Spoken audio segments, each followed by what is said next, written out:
Bonsoir, bonsoir. Bienvenue autour du trône de la grâce. C'est un plaisir, un réel plaisir de vous retrouver encore une fois. Bienvenue que vous soyez sur Facebook, sur YouTube, sur TikTok, sur Grace Channel, notre chaîne de télévision. Bienvenue. Nous sommes très heureux de vous retrouver. Que le Seigneur vous fasse du bien là où vous êtes. Et je suis votre serviteur en compagnie de mon équipe depuis Grâce Média au Burkina Faso. Nous venons à vous avec beaucoup de joie, beaucoup d'enthousiasme et nous voulons méditer, nous voulons avoir un temps de méditation de la parole de Dieu et ensuite nous allons prier.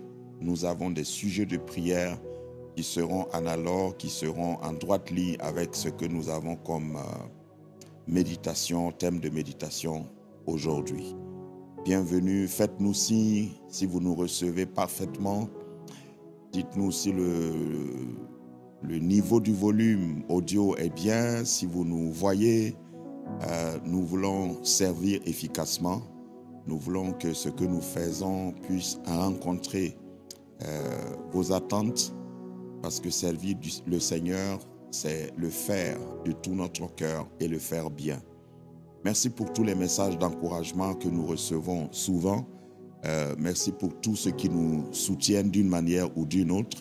Nous voulons également vous dire que il y a plusieurs manières de nous soutenir. Il y en a qui posent la question: si ces messages, si ces émissions vous bénissent, contactez-nous, il y a toujours un numéro. Et quelle que soit la forme de soutien que vous voulez apporter, nous ne le faisons pas directement pendant nos podcasts, pendant nos lives, mais vous pouvez, nous ne voulons pas vous empêcher d'accompagner, de servir le Seigneur.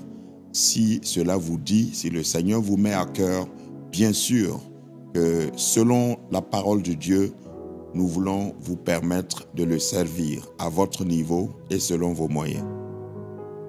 Bienvenue et continuez de partager. Il y en a qui partagent. Continuez de partager, sécuriser, amplifier ce live pour que nous puissions atteindre le maximum de personnes. Toute mon équipe se joint à moi pour vous saluer. Je suis bien entouré. J'ai ma fille Christelle aux commandes de la partie TikTok. J'ai mon fils Gédéon au clavier, mon fils David à la console, au son, et Mathieu à la régie vidéo.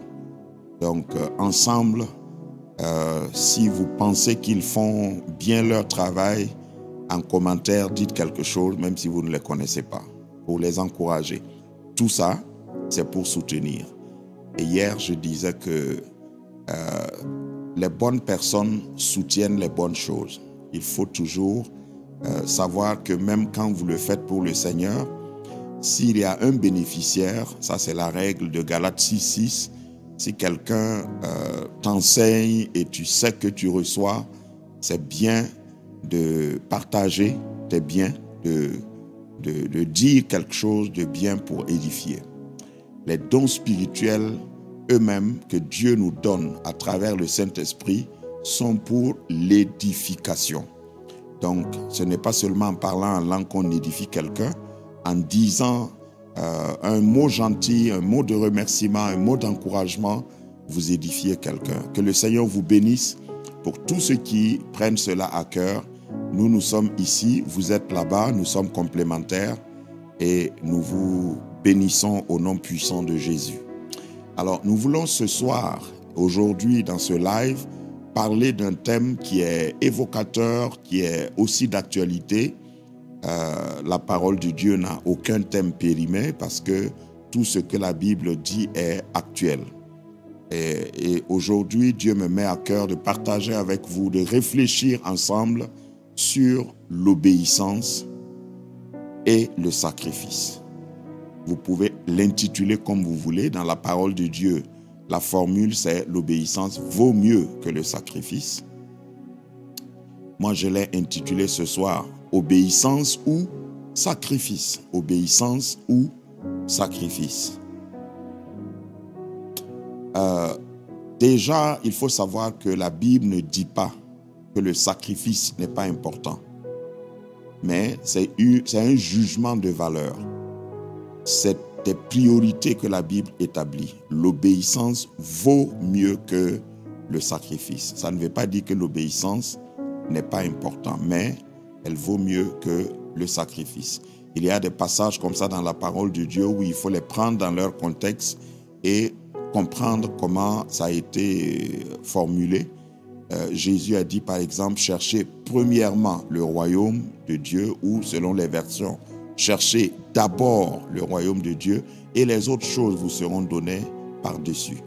Ça ne veut pas dire que les autres choses ne sont pas importantes. Ça veut dire qu'en priorité, il faut toujours placer devant les autres choses la parole de Dieu. Ici, c'est dans cette même comparaison, ce même équilibre, ce même ordre de valeur que 1 Samuel, puisque c'est là où nous allons tirer notre passage, 1 Samuel 15, 22. 1 Samuel 15, 22, notre thème c'est obéissance ou sacrifice. Continuez de commenter, poussez le live, amplifiez. Merci à tous ceux qui nous rejoignent. Nous sommes autour du trône de la grâce. Autour du trône de la grâce, c'est un concept. Nous sommes tous égaux devant le trône de la grâce. Ce que tu vas obtenir autour du trône de la grâce dépendra de ton comportement. Sinon, à la base, nous venons tous ensemble. Ce n'est pas une émission destinée à une catégorie de chrétiens, de personnes, mais nous venons devant le trône de la grâce justement pour savoir que sans la grâce, nous ne sommes rien. Pas par nos propres efforts, pas par nos œuvres, mais par la grâce de Dieu. Dieu nous reçoit et il nous regarde sous les lunettes de sa grâce. Merci, merci encore pour vos encouragements, pour les partages, les likes, les pouces. Poussez avec les pouces, likez et permettez que quelqu'un puisse recevoir. Alors, si vous voyez que j'ai beaucoup commenté, c'est pour vous permettre de bien vous installer. Je pense que c'est fait. Et nous allons démarrer. 1 Samuel chapitre 15, verset 22. 1 Samuel 15, 22. Obéissance ou sacrifice. 1 Samuel 15, 22. Samuel dit, « L'Éternel trouve-t-il du plaisir dans les holocaustes et les sacrifices comme dans l'obéissance à la voix de l'Éternel? Voici, l'obéissance vaut mieux que le sacrifice et l'observation de sa parole vaut mieux que la graisse des béliers. » C'est un passage, nous pouvons l'avouer, qui est assez connu, assez populaire, assez familier pour tous les lecteurs de la Bible. Ici, nous sommes les acteurs dans ce passage, c'est le prophète Samuel et le premier roi d'Israël s'appelait Saül. Samuel et Saül, ils étaient promotionnaires pour replonger nos pensées dans le contexte. Ils étaient contemporains. Samuel a été appelé comme prophète. Samuel était un prophète majeur. Samuel était un homme qui entendait Dieu. Il était mandaté par Dieu pour servir dans la maison de Dieu, le peuple de Dieu, et aussi servir au palais. Et à l'époque de l'Ancien Testament, à l'époque de Samuel, les prophètes avaient aussi une dimension étatique, une dimension gouvernementale dans leur mandat. Le prophète allait dans le palais, instruisait le roi, parce que le roi devait écouter les prophètes pour mieux gouverner et gouverner selon la volonté de Dieu. C'est vrai que cette tendance est en train de disparaître. Il y a des prophètes qui ont accès à des palais. si vous me permettez le commentaire, mais qui ne font pas exactement comme dans l'Ancien Testament. Ce que nous remarquons est que les prophètes de la trame de Samuel, ils allaient au palais, ils parlaient au roi, mais ils ne restaient pas dans le palais. Donc aujourd'hui, parenthèse, si quelqu'un est appelé à aller dans le palais, à parler au roi, c'est très bien, c'est biblique, mais il faut éviter de s'accommoder au palais parce que c'est très risqué, on peut facilement glisser de l'autre côté. Dans l'expérience de Samuel et du roi Saül, nous voyons qu'il y a eu des tentatives de confiscation, des tentatives d'influence, de trafic d'influence. Samuel allait dire la parole de Dieu, la pensée de Dieu au roi d'Israël, qui était le premier roi. Avant Saül, il n'y a pas eu de roi en Israël. Donc le cas est à peu près atypique parce que c'est la première fois sous réclamation, sous demande du peuple d'Israël que Dieu leur a donné Saül comme roi. Et le prophète devait instruire. Je voudrais dire, toujours dans la longue parenthèse que j'ai ouverte, que si vous n'entendez pas Dieu, quelle que soit votre position, vous allez vous égarer. Même si vous êtes un roi, même si vous êtes élevé, dès lors que vous n'entendez plus Dieu, vous allez vous égarer. Le prophète était placé dans le contexte de notre lecture, à côté du roi, pour que chacun joue son rôle. Le prophète, pour recevoir la pensée de Dieu, la directive de Dieu, communiquer au roi qui est l'exécutif, qui est le gouvernement, pour pouvoir conduire le peuple vers une destinée meilleure. À l'échelle personnelle, chacun de nous a besoin d'un prophète. Et ici, je mets prophète entre griffes. Nous avons besoin d'entendre Dieu. Entendre Dieu pour nous-mêmes ou entendre Dieu à travers un vrai homme, une vraie femme de Dieu. Ce n'est pas à négliger. Maintenant, lorsque nous connaissons Dieu, nous devons travailler à reconnaître la voix de Dieu. Dans le Nouveau Testament, Jésus a insisté sur le fait de reconnaître la voix de Dieu plutôt que d'entendre la voix de Dieu via quelqu'un d'autre. L'Esprit de Dieu est venu depuis la Pentecôte pour que nous puissions avoir une connexion personnelle avec Dieu, entendre Dieu pour nous-mêmes et tout au moins vérifier par l'Esprit de Dieu en nous toute voix supposée venant de Dieu que nous entendons de quelqu'un. Nous devons vérifier à travers la voix intérieure du Saint-Esprit et à travers la parole de Dieu. Je devrais terminer l'assise du contexte en précisant qu'au temps de Saül et de Samuel le prophète, il n'y avait pas la Bible écrite telle que nous l'avons aujourd'hui. Il y avait la Torah, certainement, mais il n'y avait pas toutes les explications, par exemple le Nouveau Testament qui expose la volonté de Dieu, l'explique pour que nous puissions comprendre. Eux n'avaient pas ce privilège-là. Donc aujourd'hui, ce n'est pas pour dire que forcément, nous devons mettre la Bible de côté, voyager, aller vers un prophète. Pourtant, ça se pratique comme ça. Nous n'avons pas besoin de dire à quelqu'un, écoute Dieu pour nous. Si nous connaissons Christ et nous l'avons reçu, s'il est notre sauveur, nous avons accès au trône de la grâce pour obtenir miséricorde, pour obtenir exaucement. Et c'est ce que nous faisons ce soir. Les leçons à tirer de ce beau récit, c'est l'interaction avec l'homme de Dieu, entre, si vous voulez, le prophète et l'homme de Dieu.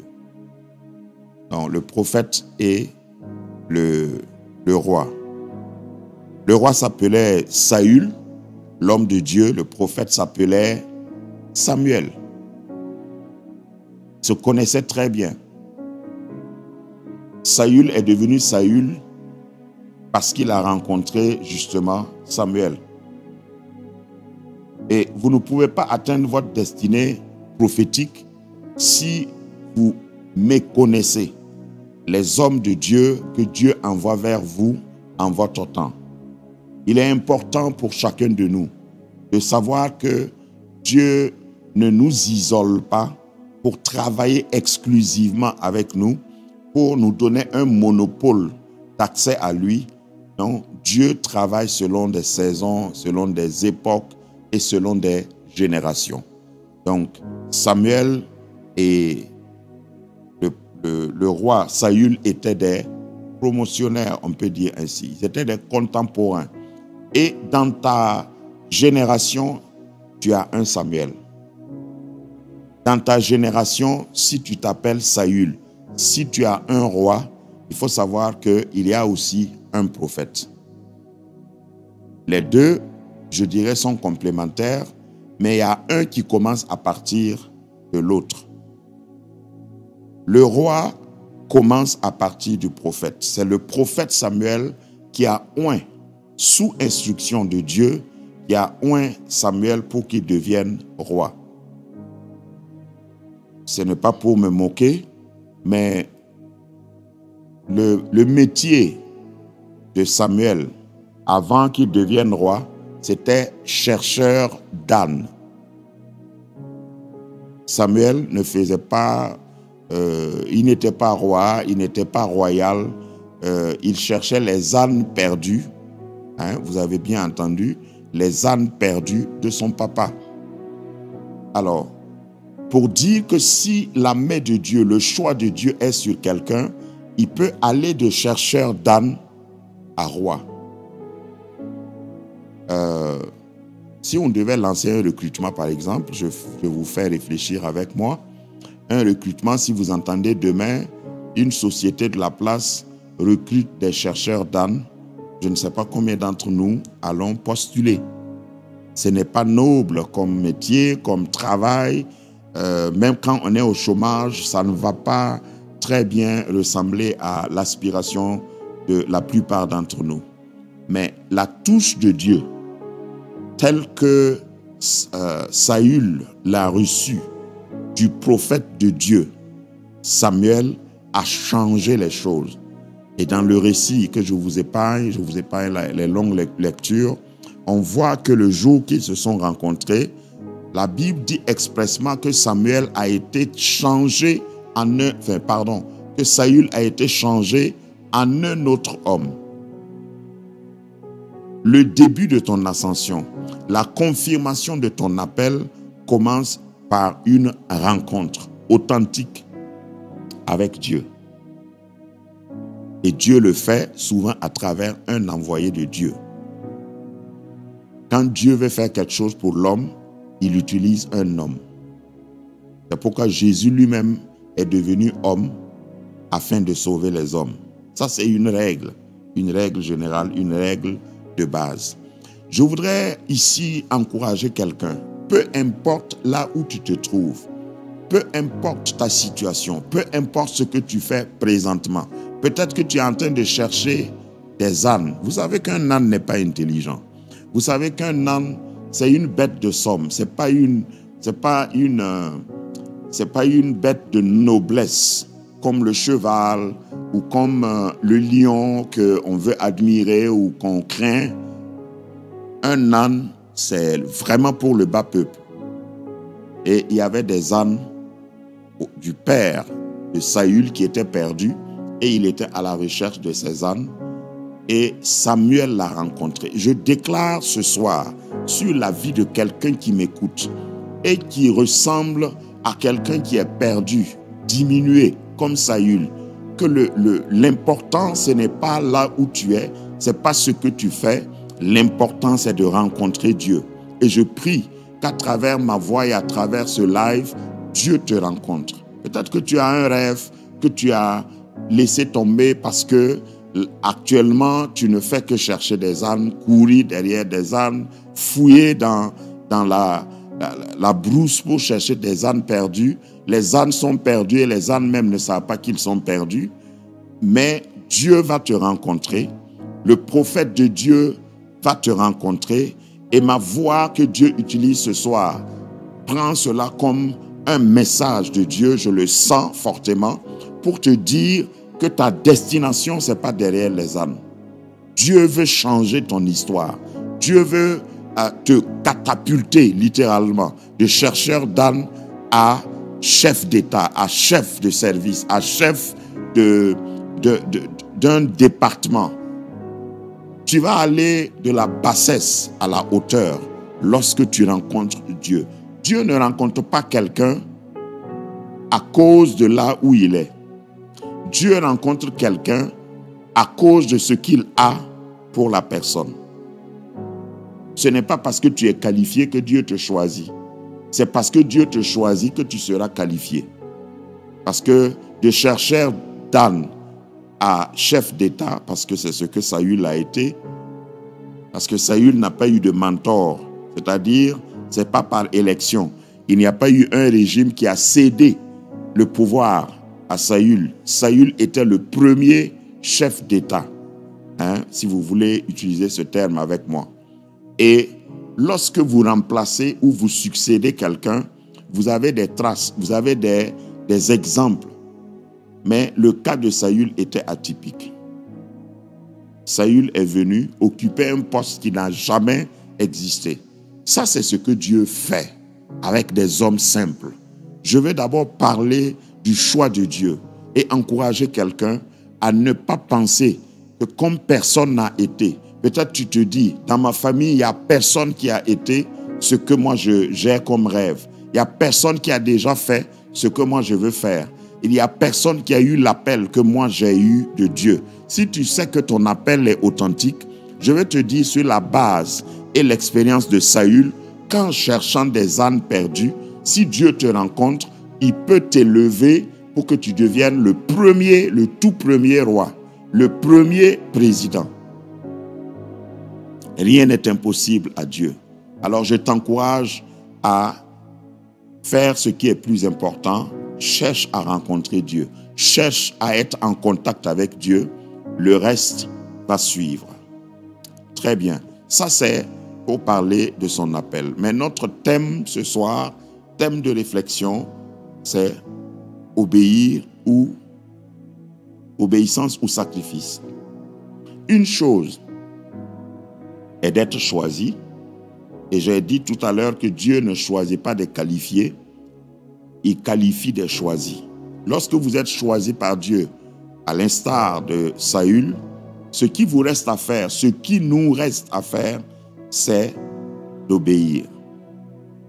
Dans un autre développement, dans un autre enseignement, j'ai dit, au fait, tout le résumé de la vie chrétienne, de la marche avec Dieu, se résume par obéissance. Discipolat, obéissance. Et quand tu marches avec Jésus, tu es un disciple. C'est le nom que Jésus nous donne. Un disciple, c'est celui qui obéit aux instructions.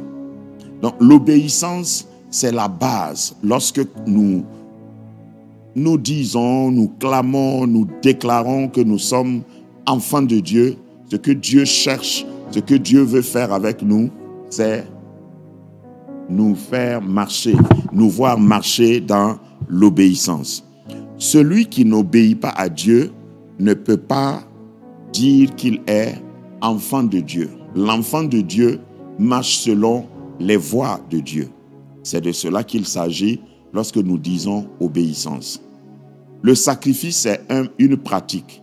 L'obéissance, c'est un état d'esprit. Je vais reprendre ça, c'est fondamental dans cette transition, parce que nous voulons parler du contexte applicable à nous. Le sacrifice, c'est une pratique, c'est un rituel, c'est quelque chose que nous faisons. Mais l'obéissance, c'est l'état d'esprit, l'état de notre cœur.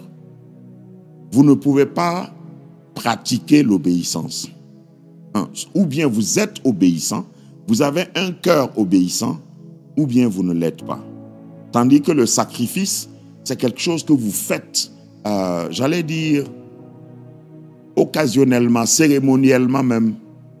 Voilà. Quand on voit le sacrifice, et surtout dans le contexte de notre texte, 1 Samuel 15, 22, Samuel a reproché Saül d'avoir préféré ou d'avoir mis sur l'obéissance, au-dessus de l'obéissance, il a mis le sacrifice. Et Samuel va rappeler à ce roi, le roi Saül, que l'obéissance est beaucoup plus considérée aux yeux de Dieu que le sacrifice. C'est-à-dire, il faut être avant de faire. Parce que souvent, on peut essayer de faire ce qu'on n'est pas. Et on ne peut pas tricher avec Dieu. Avec un cœur obéissant, on va toujours aller dans le sens de ce que Dieu a dit. Pas dans le sens de faire comme si on a entendu Dieu. Pas dans le sens de remplacer l'obéissance par des rites, par des rituels, par des pratiques. Nos œuvres ne sont rien si nous n'avons pas ce que nos œuvres disent. Voilà, il faut, comme les anglophones disent, you walk the walk before you talk the talk. Il faut faire avant de dire.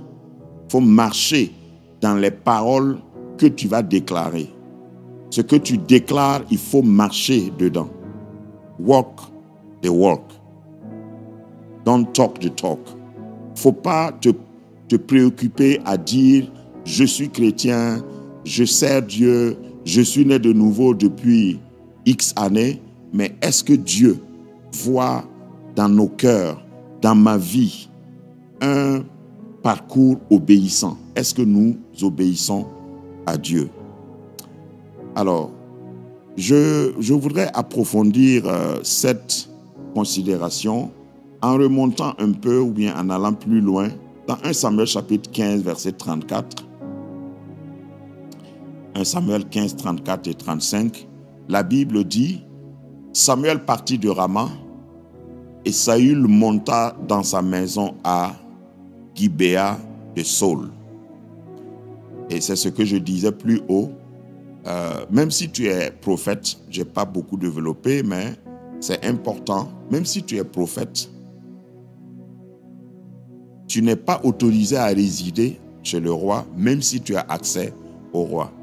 Ça, c'est quelque chose qui est très important parce que dans notre génération, dans notre siècle, il y a beaucoup de gens qui pensent que comme ils ont accès au roi, ils ont accès aux personnes élevées, ils ont accès au président de la République, alors qu'ils sont prophètes, ils peuvent aller résider au palais. C'est très risqué. Je ne dis pas que ce n'est pas possible, mais c'est très risqué. Dans ce verset 34, j'ai fait la parenthèse juste pour vous faire remarquer que Samuel, quand il finit de parler, il repart. Il repart à Rama, il repart dans sa maison à Gibéa de Saül. C'était dans la circonscription gouvernée par Saül. Verset 35 de 1 Samuel 15, Samuel n'alla plus voir Saül jusqu'au jour de sa mort, car Samuel pleurait sur Saül parce que l'Éternel se repentait d'avoir établi Saül roi d'Israël. Ça, c'est un passage qui m'a toujours fait frémir. Samuel a été choisi par Dieu et c'est une leçon pour nous qui lisons aujourd'hui, qui vivons aujourd'hui. Ce n'est pas parce que tu as été choisi par Dieu que Dieu n'a plus le choix que de collaborer avec toi. Dieu peut changer d'avis. Et dans la succession, les versets précédents dans 1 Samuel 15, nous voyons que Dieu a abandonné, Dieu a rejeté son choix qui était Saül. Et quand Samuel a essayé d'intercéder, parce qu'un vrai prophète intercède pour le coupable, quand Samuel a essayé de prier pour Saül, Dieu lui a dit, cesse de te lamenter à propos de Saül parce que je l'ai rejeté. Alors, dans le verset 34 de 1 Samuel 15, là où nous avons lu, nous voyons que Samuel est reparti chez lui triste. C'est ça la description. Il est parti attristé parce que Dieu lui avait interdit de continuer de prier pour Saül. Puisse Dieu nous aider, nous préserver, pour qu'à un moment donné, il menace même des intercesseurs qui veulent prier pour nous. Des pasteurs qui veulent prier pour nous, des prophètes qui veulent intercéder pour nous. Lorsque nous nous endurcissons, lorsque nous faisons semblant, lorsque nous sommes désobéissants, alors que nous avons la forme de la piété et nous renions ce qui fait la force, il peut arriver que aucune prière d'aucun prophète, d'aucun intercesseur ou intercesseuse, d'aucun pasteur ne peut encore nous ramener sur la voie et incliner encore le cœur de Dieu devant nous. C'est clair, c'est avant le temps de la rédemption, le temps du salut, mais encore aujourd'hui, il faut savoir que Dieu veille sur sa parole. Dieu est exigeant. Nous ne pouvons pas faire fléchir Dieu en dehors des moyens que Dieu lui-même a donnés pour que nous soyons secourus, nous soyons pardonnés. Ici, j'ai voulu faire remarquer simplement qu'à cause de la désobéissance, une désobéissance volontaire, et nous avons vu, il y a plusieurs, dans ce live, je ne vais pas détailler, mais il y a eu plusieurs étapes dans la vie de Saül, malgré la présence du prophète, malgré la présence de l'avertissement de Dieu, malgré l'interpellation du prophète. Saül est allé dans le déclin de plus en plus, en s'éloignant de Dieu, jusqu'à aller même consulter des voyants, une voyante, à aller invoquer des morts, alors qu'il avait accès direct à Samuel. Combien d'entre nous, je m'inclus dedans, combien d'entre nous avons des hommes de Dieu qui nous parlent, la voix de Dieu qui nous parle, le Saint-Esprit qui nous parle, notre conscience qui nous parle, mais nous décidons exprès de contourner et de chercher quelqu'un qui va dire ce que nous voulons entendre. Et généralement, ce que nous allons entendre va être le contraire de ce que Dieu va nous dire. Et surtout dans notre époque où nous avons accès à toutes sources, toutes sortes de sources, je veux dire. On peut écouter Dieu et savoir que c'est Dieu qui nous parle dans notre église locale. Mais comme ça ne va pas dans le sens de nos désirs, de ce que nous voulons faire, on peut voyager et aller consulter ailleurs. Et à force de chercher, le diable va trouver quelqu'un qui va même faire venir un mort, qui va ressembler à une voix familière et qui nous dira le contraire. Saül est une tristesse dans le parcours du peuple d'Israël. Que Dieu nous préserve de nous éloigner de la vérité, de nous éloigner de la grâce de Dieu et de chercher ce qui va, tout ce qui va nous accommoder, nous conforter dans notre désobéissance. Parce que le thème c'est obéissance ou sacrifice. Alors, si nous voulons analyser encore plus en profondeur ce que nous entendons par obéissance, l'obéissance dans ce contexte veut dire que c'est quelque chose que nous ne pouvons remplacer par quoi que ce soit. Alors, on obéit à. On ne peut pas obéir sans instruction. On obéit à une instruction. On obéit à une volonté. On obéit à un ordre. Donc, lorsqu'on parle d'obéissance, ça sous-entend que nous avons reçu un message, un ordre, une instruction, un commandement. Et c'est ce que Dieu nous donne. Et c'est ce que nous appelons aussi les principes de Dieu. Dieu a des principes. Un principe, c'est ce qui est immuable. C'est ce qui ne change pas selon les circonstances. Et dans les interprétations des lois et même des textes, souvent on dit circonstances atténuantes. Lorsque nous parlons des principes, il n'y a pas de circonstances atténuantes qui tiennent. Les lois, les principes sont des principes. Le salaire du péché, c'est la mort. Mais le don gratuit de Dieu, c'est la vie éternelle. Pour avoir ce don gratuit-là, il n'y a qu'une seule voie. On ne peut pas faire quelque chose en dehors de l'obéissance pour avoir ce que l'obéissance va donner. Souvent, lorsque nous parlons de l'obéissance, c'est mon développement, l'obéissance souvent implique que tu obéisses sans comprendre, que tu obéisses malgré toi. L'obéissance sous-entend que tu ne demandes pas explication avant d'obéir.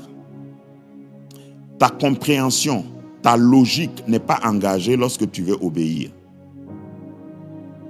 Et c'est après avoir obéi que tu peux comprendre pourquoi on voulait que tu obéisses, pourquoi on t'a donné l'instruction. Je vais prendre un exemple simple que tout le monde connaît dans la parole de Dieu, cette fois-ci dans le Nouveau Testament. Je le fais exprès pour que nous ayons un équilibre dans cet enseignement, parce que l'obéissance va toujours conduire à la récompense. Quand nous obéissons, ce n'est pas le moment d'expliquer. Quand nous recevons quand nous recevons une instruction qui demande notre obéissance, le temps n'est pas à la demande d'explication. Je crois que ceux qui sont dans l'armée ou qui ont fait l'armée comprennent ce que je dis. Les réclamations viennent après l'exécution. Dans Luc chapitre 5, versets 4 à 6, Luc 5, 4 à 6, je lis pour vous. Lorsqu'il eut cessé de parler, on parle de Jésus qui eut cessé de parler, il dit, « Simon, avance en pleine eau et jetez vos filets pour pêcher. » Simon lui répondit, « Maître, nous avons travaillé toute la nuit sans rien prendre. Mais sur ta parole, je jetterai le filet. » C'est ça, l'obéissance. Simon était mieux placé, mieux instruit, plus professionnel. C'était son domaine même de prédilection. Il était pêcheur professionnel. Ce n'était pas un pêcheur sportif. Ce n'était pas quelqu'un qui faisait la pêche pour passer le temps. Simon et ses frères et son père vivaient de la pêche. Il faut qu'ils pêchent pour vivre, pour nourrir leur famille. Voilà quelqu'un qui n'est pas pêcheur de profession. Jésus était charpentier. Un charpentier peut peut-être construire une barque avec le bois, mais un charpentier ne descend pas dans l'eau.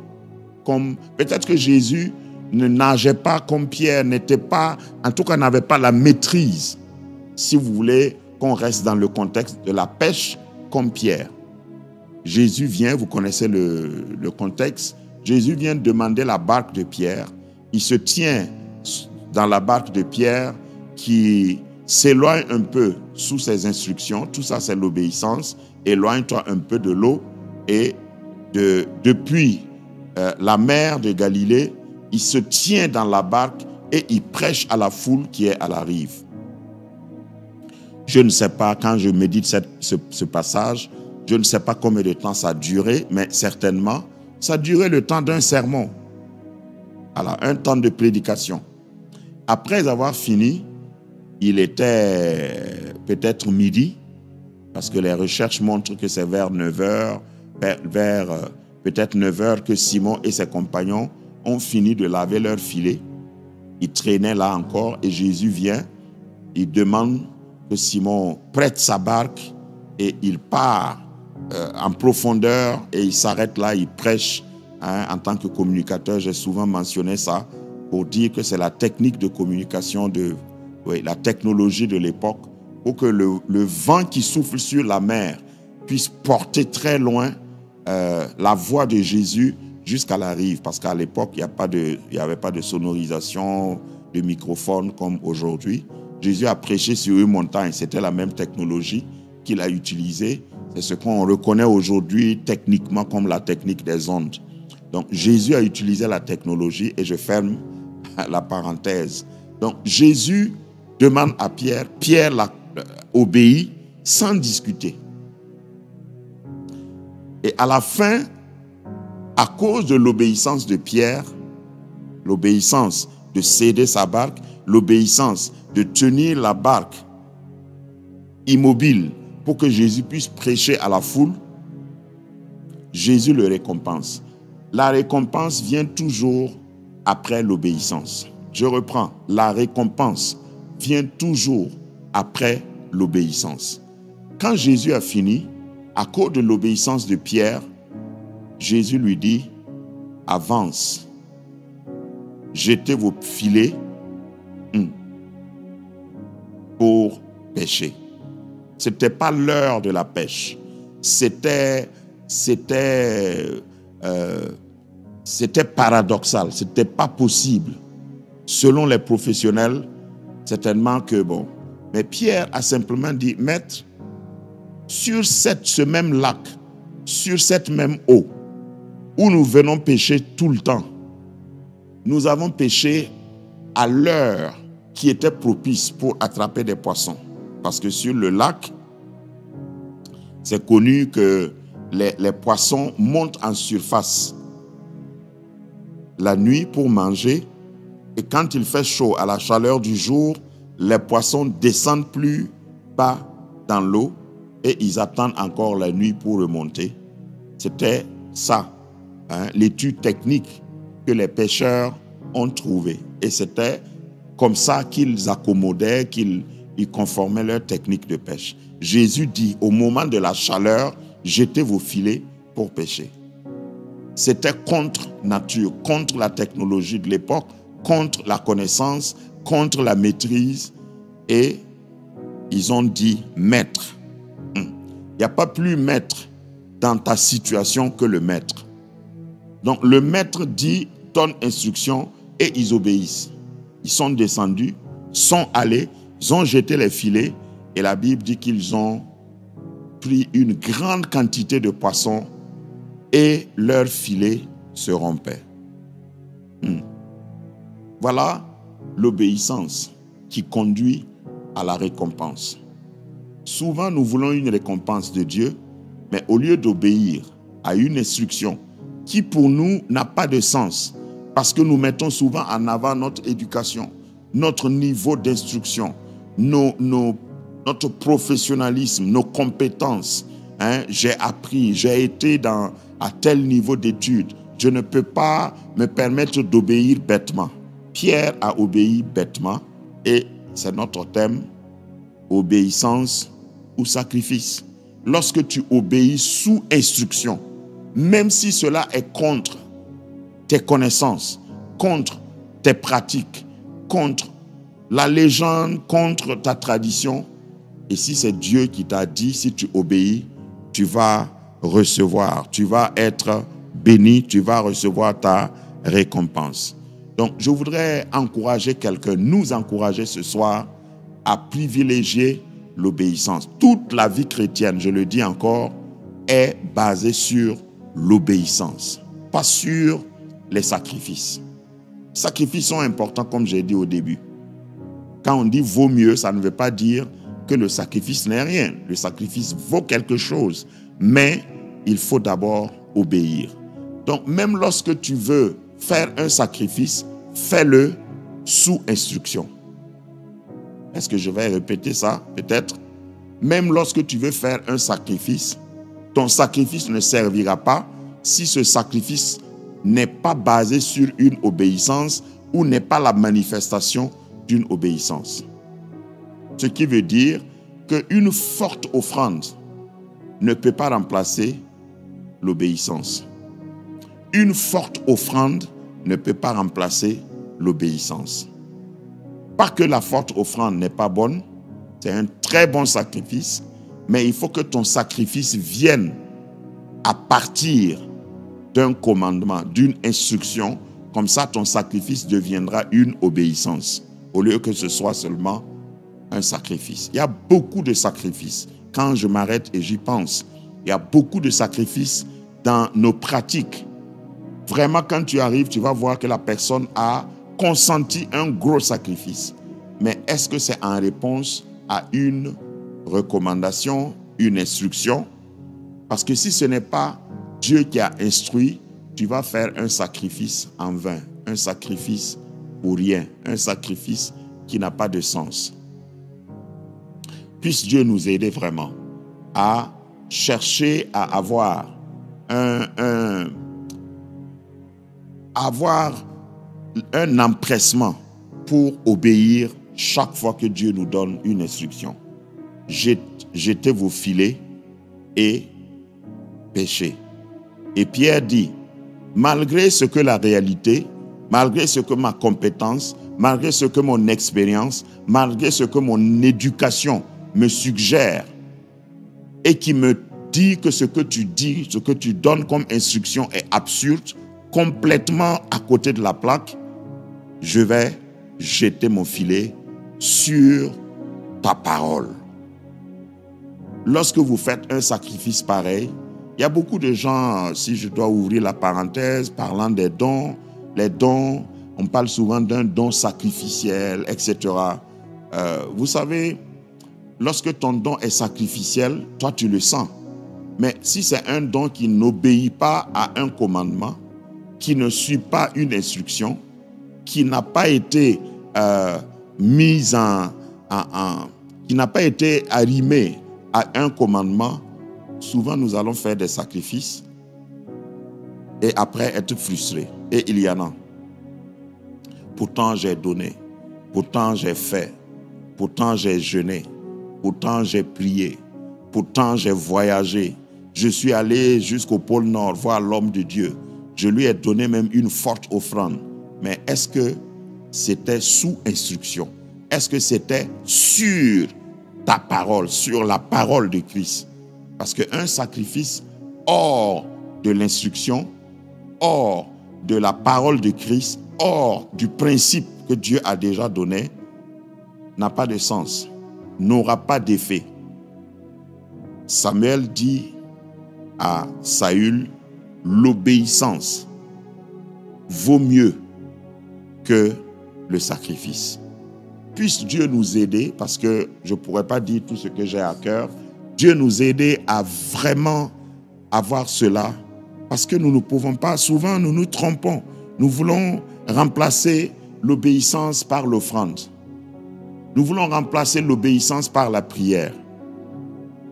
Nous voulons remplacer souvent l'obéissance par le jeûne.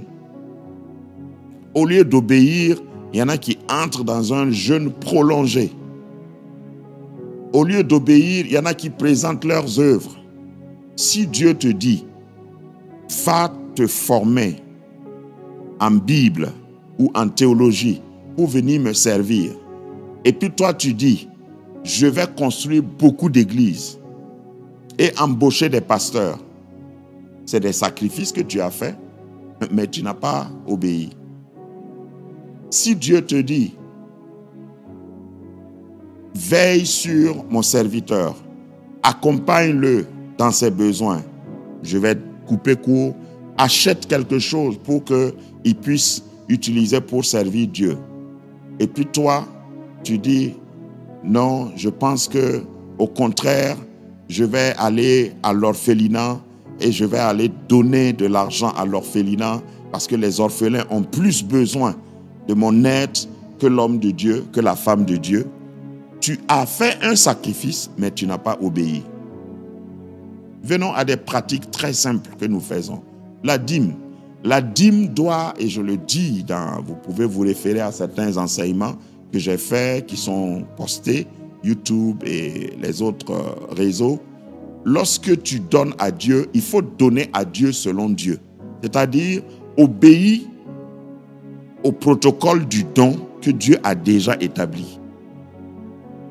Parce que si tu veux payer ta dîme, par exemple, et tu ne le fais pas selon Dieu, tu n'auras pas de récompense.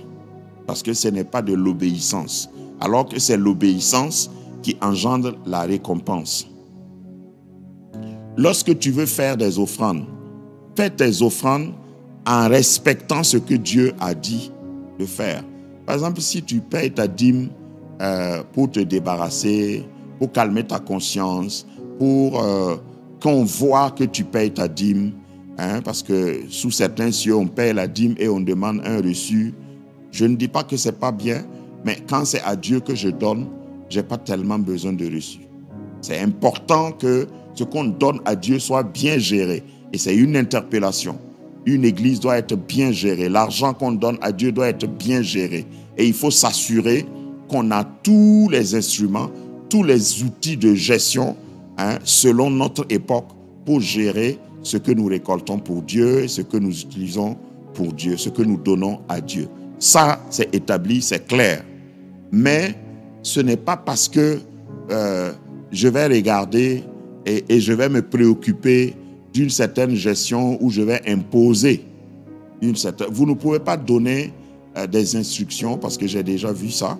Voilà, j'ai une dîme à donner, mais je voudrais qu'elle soit utilisée de telle ou telle manière. Donc, nous sortons de l'obéissance. Le sacrifice est consenti, mais l'obéissance est bafouée. Que Dieu nous aide dans notre manière de servir Dieu. Lorsque je dois prêcher, que je prêche selon Dieu et que mon sacrifice de prédication soit selon Dieu. L'instruction que Dieu m'a donnée, j'obéis à ça. Mais si je prêche et je fais un sacrifice, je transpire, je souffle en prêchant, alors que je suis désobéissant à la base, j'ai souffert, j'ai fait un sacrifice, mais Dieu n'est pas content de moi et je vais rater ma bénédiction. Moi, je prie ce soir que nous tous, moi y compris, que nous veillons à notre attitude, notre être, notre attitude, la manière dont nous faisons, dont nous servons Dieu, pour que notre service ne soit pas hors de sa volonté. L'obéissance vaut mieux que le sacrifice. Que le Seigneur vous bénisse. Si vous avez été béni par cette méditation, parce que c'est une méditation que nous faisons ensemble, vous pouvez aussi donner votre avis dans les commentaires. Dites en quoi l'Esprit de Dieu vous a révélé quelque chose. Ça va profiter à tous ceux qui sont connectés. Je n'ai pas le monopole de la connaissance et j'initie, mais nous réfléchissons ensemble. Que le Seigneur de l'Église, que le Seigneur de nos vies puisse agréer tous nos sacrifices parce qu'ils seront plutôt consentis sur la base de l'obéissance. Et que toute instruction que Dieu nous donne dans notre vie, nous puissions obéir. Que ce soit une église, que ce soit un individu, que ce soit un ministère, que nous puissions obéir parce que l'obéissance vaut mieux que le sacrifice. Ce fut un plaisir d'être avec vous. Nous allons prier avant de nous séparer. Nous voulons recommander nos vies à Dieu, demander à Dieu de nous éclairer davantage, de nous donner, d'être conscients et de ne pas terminer comme Saül.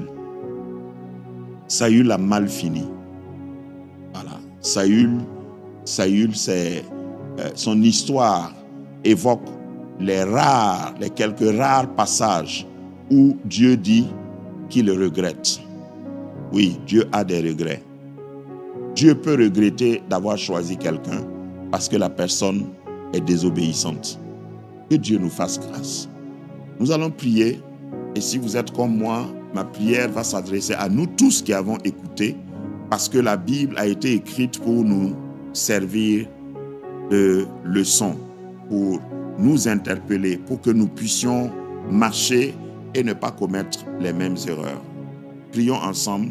Si vous voulez prendre une position qui vous sied, nous voulons que cette prière compte dans le tournant et le parcours de notre destinée. Seigneur, devant ton trône, nous nous prosternons. Nous voulons d'abord demander pardon parce que souvent, nous avons privilégié, exalté le sacrifice au-dessus de l'obéissance. Nous avons mis nos offrandes en avant. Nous avons mis nos prières en avant. Nous avons élevé notre jeûne au-dessus de l'obéissance. Seigneur, pardonne-nous. Recadre-nous. Illumine les yeux de notre cœur pour que nous sachions raison garder, savoir que l'obéissance vient avant le sacrifice est beaucoup plus que le sacrifice. Que tous nos sacrifices que nous allons consentir, le sacrifice étant important, que tous nos sacrifices soient basés sur une obéissance. Une obéissance basée sur une parole, une instruction préalable.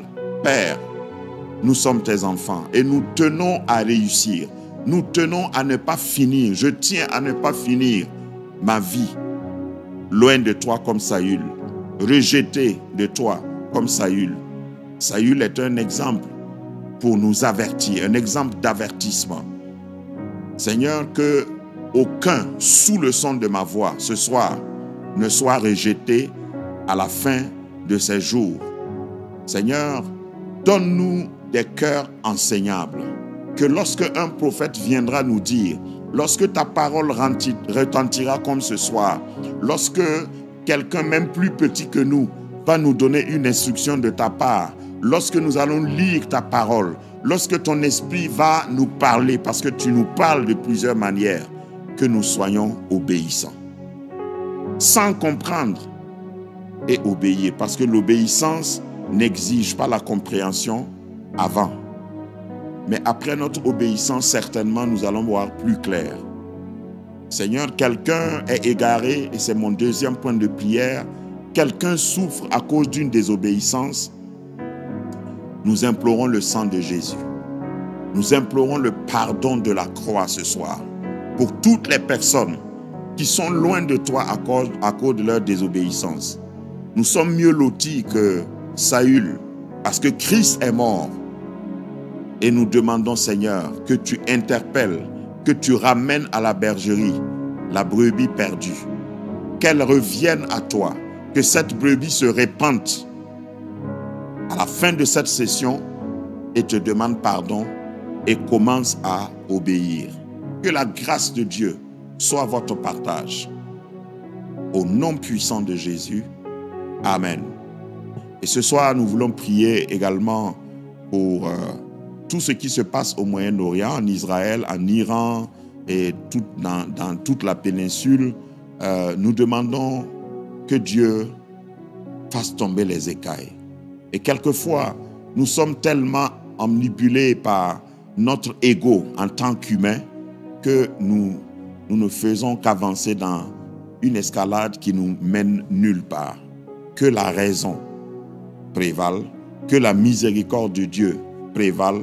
Autour du trône de la grâce ce soir, unissons-nous et dans le nom de Jésus, nous demandons que le Seigneur fasse grâce. Nous prions pour tous les hommes. Nous ne prions pas pour un pays donné. Nous ne prions pas pour soutenir un parti contre l'autre, un pays contre l'autre. Nous ne prions pas pour un régime contre l'autre. Nous prions pour là où il y a des êtres humains. Tu as créé l'homme à ton image. Et ce n'est pas normal que l'homme périsse par l'homme. Seigneur, incline les cœurs vers toi. Sème la compassion. Sème la miséricorde dans toutes ces zones de tension. Et au-delà même du Proche-Orient, du Moyen-Orient, que ta grâce s'étende partout où il y a des tensions, partout où il y a des belligérances. Que Seigneur, tu attires les cœurs des hommes vers toi et que la miséricorde prévale. Avant que nous soyons aimables, tu nous as aimés. Seigneur, nous demandons, quelle que soit la distance qui les sépare de toi, que ces hommes, que ces dirigeants aient raison dans leur cœur pour pouvoir se tourner vers la raison. Que ta grâce relève les têtes, que ta grâce secourt les orphelins causés par cette guerre, que ta grâce restaure les vies, les foyers, des enfants qui sont perdus et qui ne savent pas où sont leurs parents, des femmes veuves, des hommes veufs. Seigneur, que tu aies pitié. Parce qu'à l'heure actuelle, il y a des gens, parce que meurtris, qui crient à toi, qui se demandent où est Dieu. Seigneur, que ta lumière luise dans cette région du monde et que tu ramènes les cœurs vers toi au nom puissant de Jésus. Et nous libérons ta paix dans notre zone, la zone Afrique, Afrique de l'Ouest, Afrique centrale, Afrique de l'Est, que Seigneur, Afrique du Nord, Afrique du Sud, que ta grâce soit étendue sur les dirigeants. Donne des dirigeants selon ton cœur à nos nations, afin que la miséricorde prévale, la justice prévale, l'équité prévale, que Seigneur, nous ayons des dirigeants selon ton cœur, parce que tu es le maître de l'univers et c'est à toi nous nous adressons. Bénis ton peuple, bénis les dirigeants, bénis l'Église, et que ta paix demeure sur cette nation, sur nos nations, au nom puissant de Jésus. Amen, amen et amen. Allez, bonne soirée, que Dieu vous bénisse et à la prochaine.